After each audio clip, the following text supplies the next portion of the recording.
The Two Men and a Business Continuity Plan podcast. Navigating success through uncertainty. Hello, everybody, and welcome to the second episode in our podcast series, aptly named Two Men and a Business Continuity Plan with Charlie and James. Just in case you missed the first podcast, let's find out who Charlie and James actually are. Charlie. So, Charlie McLean, Bristol. I work for Plan B Consulting, which just recently acquired by Data Barracks. My background is Army, followed by mostly planning in Anglian Water, followed by Business Continuity Scottish Power, and then done Plan B Consulting for the last 17 years. So a business continuity person by trade. Right, Charlie, just give us an idea where you are at the moment, because you've got an unusual podcast venue this morning. Yeah, well, we decided not by a great option to take this on the road. So I'm on a boat at the moment. So I'm on the way from Oban to Col. So I'm just going off my holidays today. But we felt the podcast had to get through, and so we were. So I'm doing it from a boat today. So a little bit unusual. So if you hear some background noises, hopefully that's nothing more than the passenger announcements, rather than we've just hit a rock or something. Yeah, watch out for the iceberg. Might not be something we want to hear, really. And it's the west coast of Scotland. There's a fair chance we might hit one. No, brilliant. Right, who am I then? James McAllister. I'm an organisational resilience consultant and been in resilience really for 40 years. Last 10 years in consultancy, previous 10 years in a policing environment where I did lots of weird and wonderful and exciting things. Right. Our topic today. And obviously, James, obviously with that length of service, you started when you were obviously 2. True. I mean, if they could only see me, they could tell how wrinkly and old I am. But luckily, it's only our voices on it today, Charlie, which is good. Yeah. Right. Because we wanted to strike while the iron was relatively hot, we're trying to keep these podcasts as topic as possible. So the biggest thing that's really happening in our environment at the moment, really, is the CrowdStrike / Microsoft global IT outage. Now, as we're aware, because it's been out there, the event was a result of CrowdStrike application update, which had a glitch to their Falcon platform. And as we already know, even though it only affected 1% of Microsoft users, that equates to 8.5 million plus people. It caused havoc around the world for many businesses, but supposedly the most dramatic is the critical national infrastructure impact it had. You know, planes, trains, automobiles, and everything else in between, really. So my question to Charlie to start us off really is, what can you do about this? Could businesses actually have done anything to better protect themselves from this type of issue, bearing in mind the scale and size of Microsoft CrowdStrike and that bond of trust that you have? You've just been asked to make to the lifeboats, Charlie. I'm hoping it's not makes the lifeboats here. I think with this incident, I think you just have to expect this to happen. There is always going to be incidents like this, and I think the whole point is to make sure you've got your business continuity plans in place. You've got your manual workarounds to work so that you understand how you can do the task manually. And I think the whole point of our business continuity, all the stuff we do, is to make sure organizations are prepared.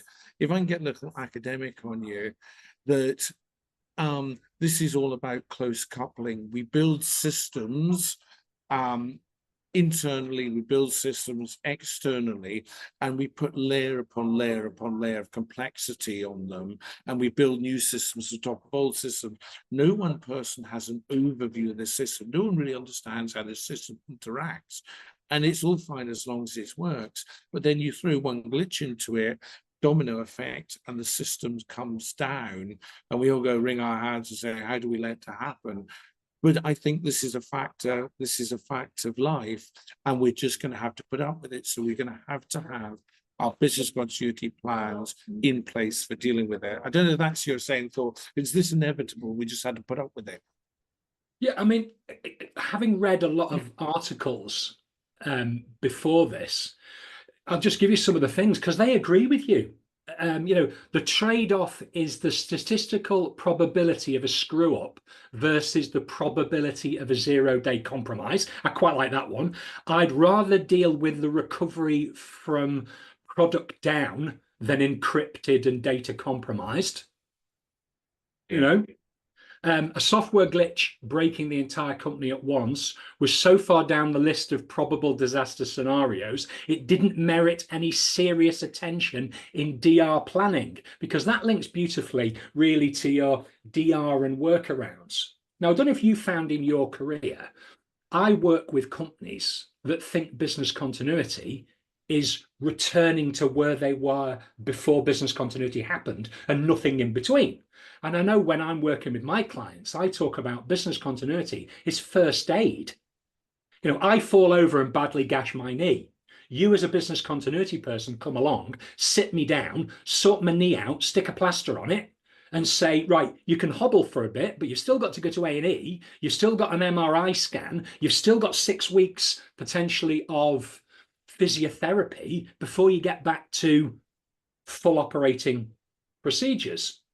And do you think that some organizations think that we're going to go pop back to exactly where we were using exactly the same systems? Because workaround, the expression, seems to have become almost a dirty word in more of the young and trendy business continuity people's minds.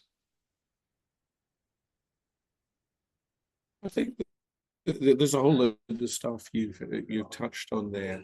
I think there's going to manual workaround. If you're Deliveroo, you run your business on a platform, then there is no manual workaround. You can't have enough people to take the takeaway orders over 12 different countries. So certainly in some organizations, you're up or you're down, and that's it. If you're down, you have no business.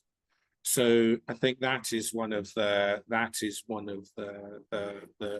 pieces there.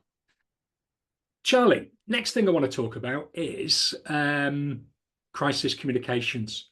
The CEO of CrowdStrike, George Guts, very quickly came out and apologized for the issue.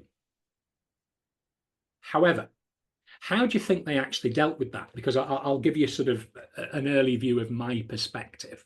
Whether you take the article, which said, I want to sincerely apologize directly to all of you for the outage. All of CrowdStrike understands the gravity and impact of the situation.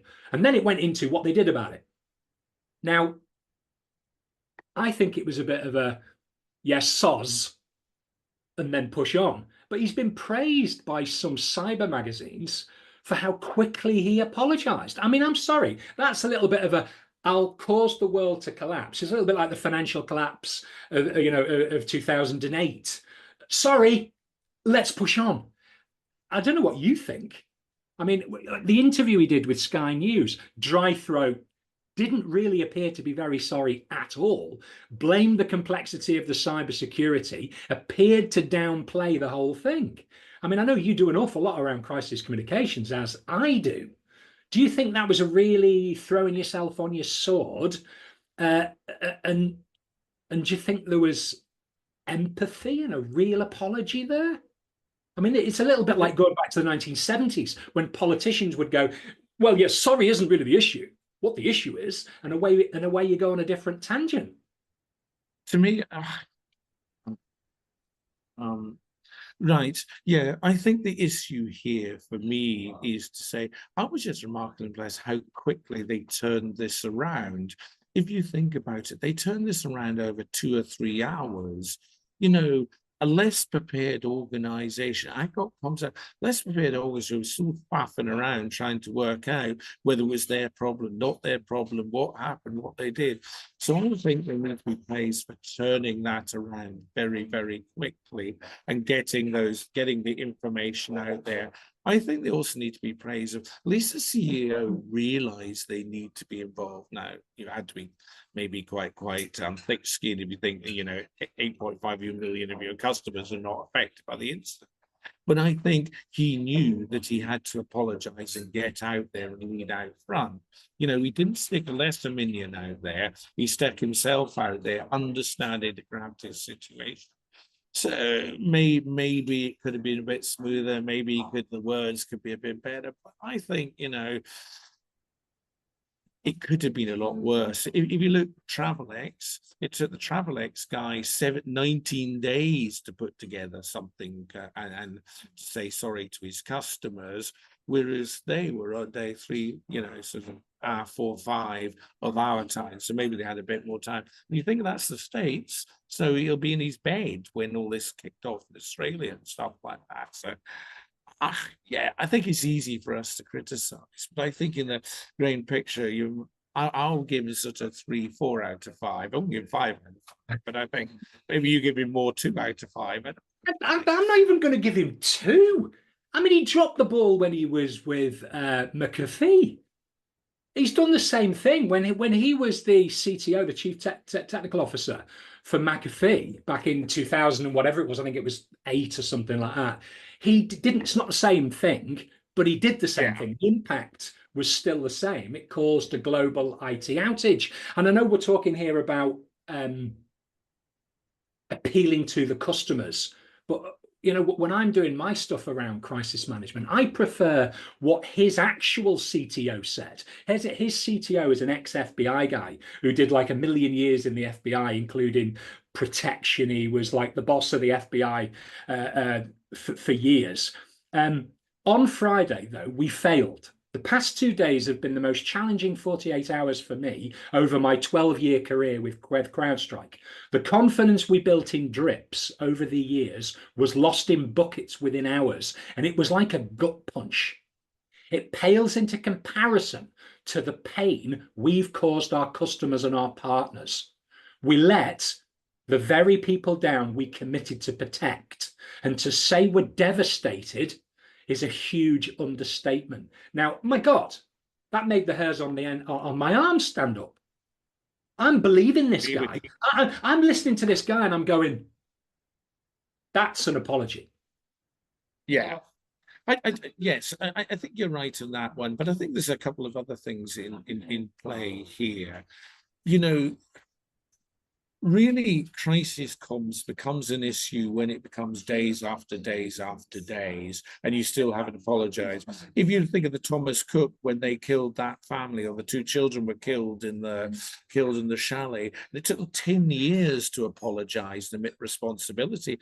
And all the family wanted was someone to look them in the eye and say, give the same apology that you got there, and say, look them in the eye, shake the eye, and say them, do that.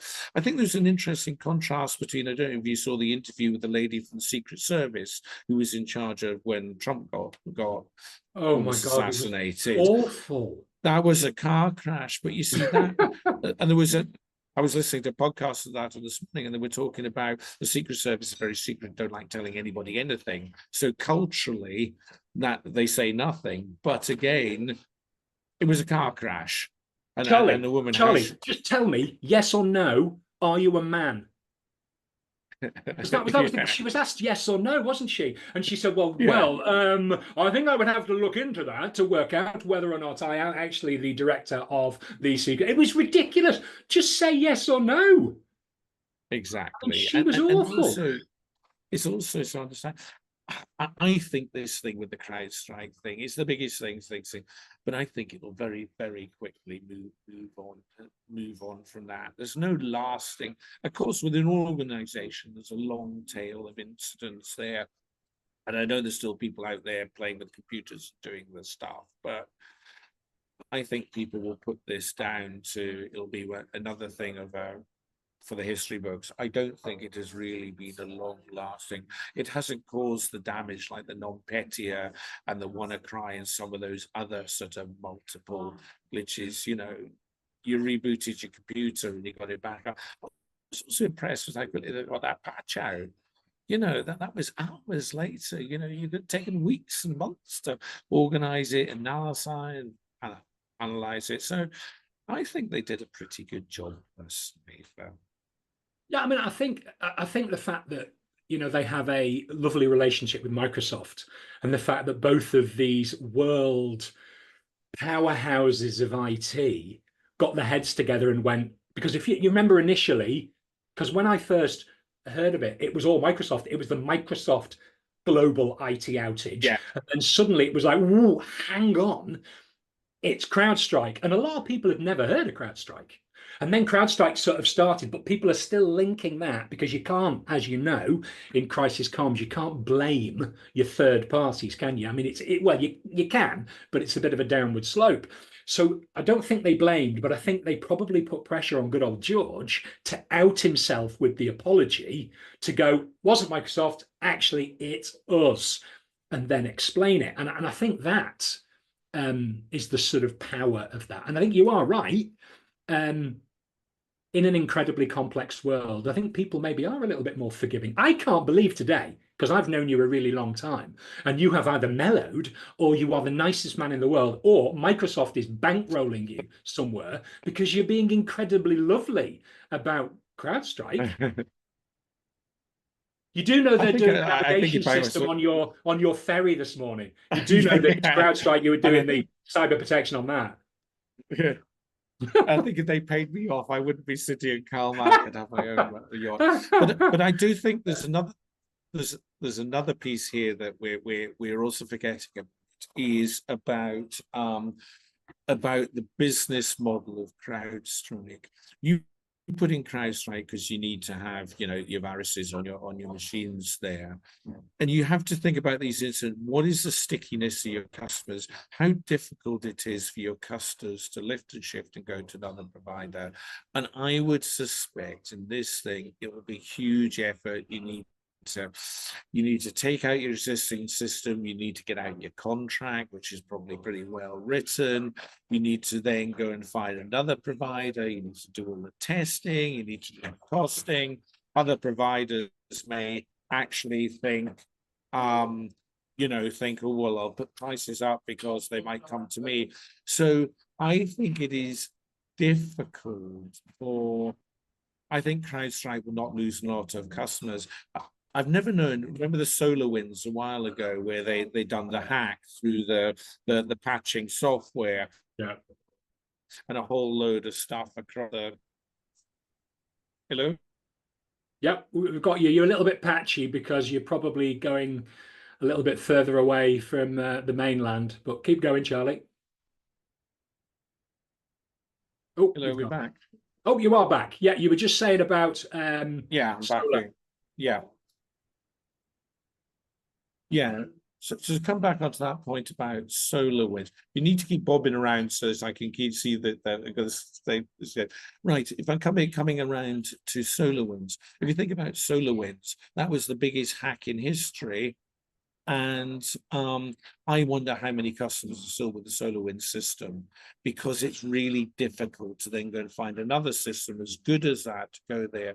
So I think, with these big outages, you have to think about the stickiness of your model. Is it someone say, is it a stationary supplier? Yeah. If I don't like Staples or any other stationary suppliers, I can go to this one.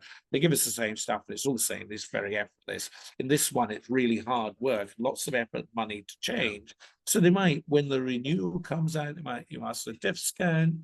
It might be difficult for them to sell. But on the whole, I wouldn't think they've lost hundreds of customers. They're all going, oh, no, I'm going now. I'm going outside. I'll leave my stuff unprotected until I go in another 6 months a year until I get this embedded.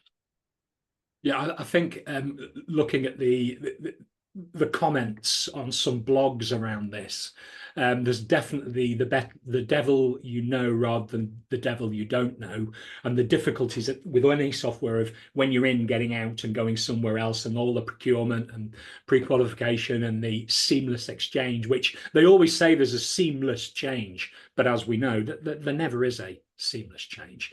Now, you alluded to a little bit there on when it comes to renewal. Now, I know this was a different company, but CrowdStrike, I've been reading a lot of stuff because it's very quickly moves into, well, okay, compensation.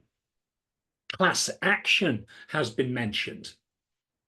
I mean, do we think that, I know it's all dependent on clauses within contracts. I know some of them are, you can't have more back than you paid in, which I think is a nightmare. I mean, they shouldn't really have, or they should have capped compensation clauses, but they've got to be realistic. A company I was dealing with that had a ransomware attack a year ago, there are over 4 million of recovery costs. Now, you're not paying 4 million to CrowdStrike to give you cyber protection. You're paying whatever. But should you be able to claim back for actual damages caused? I mean, let's think about airliners. They've put people off, delayed planes, have to put people in hotels, give them food, this, that, and the other. Now, is that insurance or CrowdStrike? What do you think? I'm not a great insurance expert, but I think there's a couple of things there.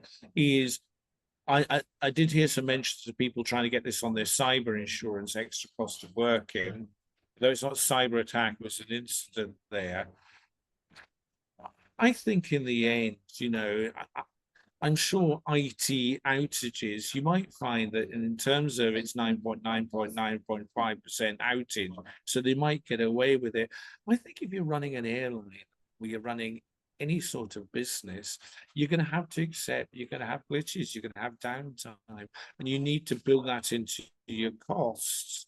Airlines have this one, but they also have the NATS one, which that was another complexity upon complexity. One bit of code takes out the whole system. Their own system goes out.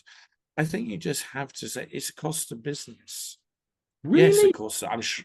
If I engage with you, Charlie, to supply me a service, and you do something that means that I have to pay a load of money out because of a direct relative cause that it's not as though this is with a hack, you can sort of go, yeah, okay.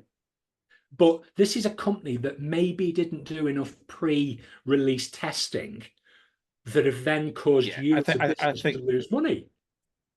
I think you then get into lawyer territory, what the contract said. But I think one of the things is if you had bought another flat and you rented £1,000 a month, and you expect at the end of the year to make 12,000 quid, it doesn't work like that, because the tenants, they break a window, they break the washing machine, you need to get this thing repainted, and you never realize all the money you're going to do. You have to accept that I'm going to lose 2,000 or 3,000 quid a year because of, and then every 10 years, some tenant will trash it, or some tenant will not pay you for 6 months, and you've got to get. That's the cost of renting flats. And so I do think you have to put it to say, we will have these issues. They're going to happen. Let's make sure we do everything to risk manage them out. But they're going to happen. We just have to accept costs. Get the lawyers in and get the fees out there. But in the end, the only person who wins is the lawyers, and the insurance companies pay them off because they've got to pay it, and then your insurance premium goes out. So, I definitely think it's definitely going to get to lawyers. See, another article I was reading was throwing in force majeure within the contract. Well, it's not an act of God. Force majeure is act of God.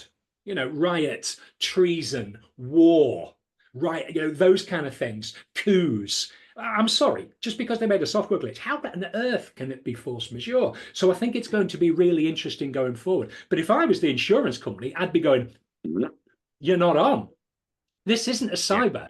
It's nothing to do with cyber. We ain't paying out. It's not like COVID, where they tried to get away with saying, well, COVID-19 wasn't particularly stipulated within your insurance clause, therefore we're not paying out. And I know the high courts then slapped them over that, and it was seen that, no, sorry, that is a pandemic. It is covered.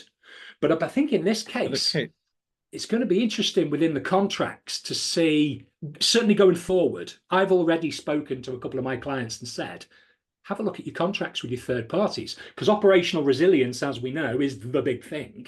And you've got to look at what your third parties are doing and almost have a guarantee that they can hit your impact tolerance, your most important business services, and your downtime. You've got to equate that.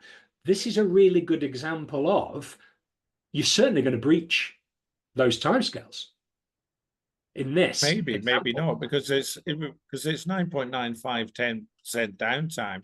You might find if you're down for 8 hours, then that's still within your impact tolerances there of your contracts. Yeah, I'm Maybe, looking at maybe some. not. I'm looking at some of mine now, and some of things are going to intolerable harm in under 12 hours. I know that's Yeah. maybe a little bit. But how much time is that time to put the patch out? Once you put the patch out, if you take 20 hours to refix all your computers, is that my problem or is that your problem? Well, I wouldn't have had the problem if you hadn't caused me the problem. You know, it's like food poisoning. Yes, Give me a dodgy sandwich and I'm yeah. ill for 3 days. You know, I'm ill for 3 days. I mean, it's interesting, No, and I know I think neither of us are lawyers, and neither of us are insurers, thank goodness. But I think it's a watch this space. I think this is gonna run a bit. However, because of the scale of Microsoft as their big buddy, they may well pay it with CrowdStrike. Are definitely going to have to pay some next time contracts come off. Some very interesting discounts, I imagine. yeah. And I think it is attracting, I think, you know, even if they don't lose too many customers, it's attracting the next generation of customers, which you might then have to lower your prices or do more advertising.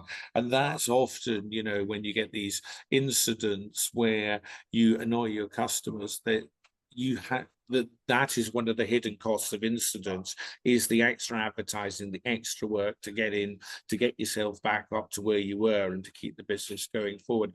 One thing is that just when you alluded to that a second ago is, you know, we always talk about suppliers in terms of we're the customers, we're all powerful, we tell our suppliers what to do and how to do it, we want this, we want that. When you're dealing with people like Microsoft, they're far bigger than you, they've got far more lawyers than you.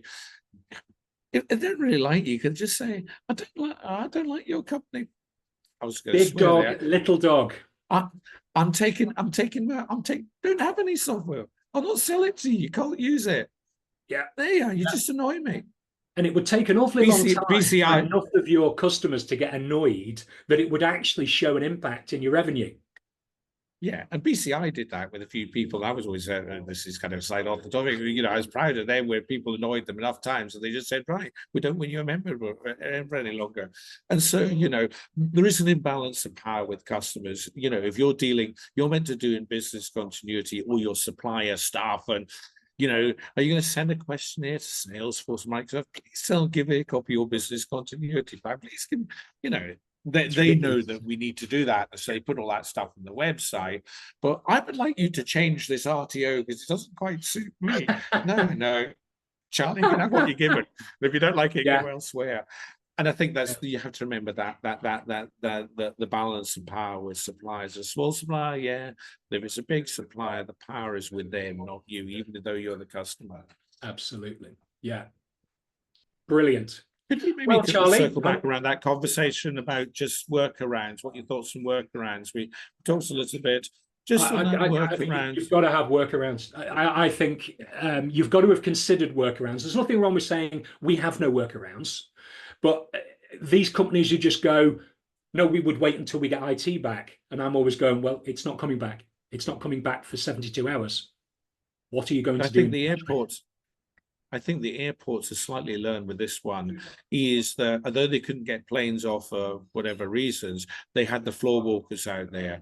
They put the staff on the floor with the fluorescent jackets and said, if you've got a problem, I suspect all the managers and all the back office staff, get all these finance and HR people out into the concourse, just get them with a piece of paper and a clipboard and just speak to customers, because even if you can't, we all know you get frustrated for lack of information. If someone tells you you're not flying for the next 6 hours, you can go to the bar or you can go home or you can go do whatever. But if nobody tells you anything, you're just really annoyed. And that's what manual work is. Some people forget that manual work is about filling that information gap. It might not be about how to check people in manually, because maybe you can't do that, but it's about making sure you fill that and look after your customers as best you can under the circumstances. Yeah, because it's all about keeping your customers, and as you said earlier, trying to get new customers. You know, it's all about that. Yeah. Right. And I'm you conscious. Oh, sorry, Charlie, carry on. Just the one bit to say, if you have an incident with your customers, you treat them really well, you can deepen that relationship, you can make that relationship better, even if something bad happens. You go to the restaurant, you had a bad meal, and they say, don't pay for it. You say, that's a cracking people, I'm going to come back again there because they took me seriously, they took my complaint seriously, and I'll come back again there. Yeah, definitely. And it relates to that communication piece, as you mentioned. If you tell people the truth with a bit of humility and are prepared to apologize, then it takes the wind out of the aggressive sales. I find, as you said, you stood there looking at a board that said flights on time, and then 2 seconds later it says cancelled. You know they can't cancel the plane that quickly. They've known about it for ages before, and you stand there going, why didn't you tell me an hour ago? And I could have done this. Just be a little bit more, you know, communicative with the truth as best you can when these things happen.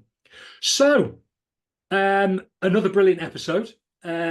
Charlie, enjoy your holiday. For everybody who's listened in, we've got more podcasts coming up in the future. If you've enjoyed this episode or the previous episode, please remember to like us, subscribe to us. Please give us comments. I said on LinkedIn, throw some verbal tomatoes if you don't like what we say. Our shoulders are broad enough to take it. Please share with your friends and your colleagues. And if you've liked it, rate us as a 5-star on Spotify. So until the next time, from Charlie and me, stay safe out there. Bye.